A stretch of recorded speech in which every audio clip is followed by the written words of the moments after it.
Number of common terms in AP, इसके ऊपर बहुत सवाल पूछती है आईआईटी जेईई, तो देखते हैं उसको कैसे डील करेंगे।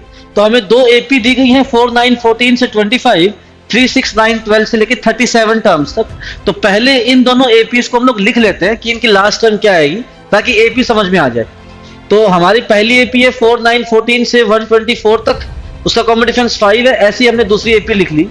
अब सीखने की बात क्या है कि जो कॉमन टर्म्स जो होती है ना, उसकी पहली टर्म तो हमें ट्रेस करनी पड़ेगी टर्म्स लिख लिख कर ही, ठीक है जी। तो फर्स्ट टर्म ट्रेस हो गई 9।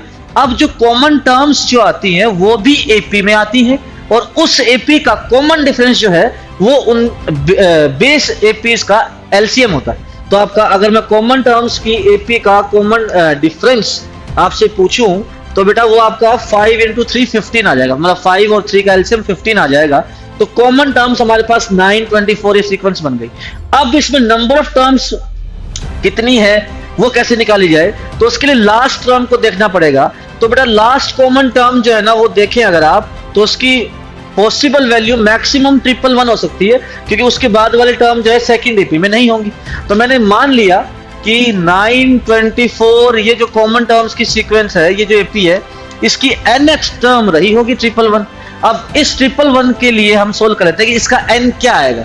तो मैंने कहा कि 111 is equal to a plus n minus 1 into d इसका 15 है। तो यहां से अगर आप n के लिए सोल्व करते हैं तो वो 7.8 के आसपास कुछ आएगा। तो n क्योंकि इंटीग्रल वैल्यू है, तो आपकी नंबर ऑफ कॉमन टर्म्स जो है या नंबर ऑफ टर्म्स जो है इस सीक्वेंस में कितने आ जाएंगे, 7। ठीक है जी। तो बहुत आसान सा आइडिया है, पर जेईई से हर बार एक क्वेश्चन पूछ ही लेता है, तो ये सभी को करना आना चाहिए। Thank you.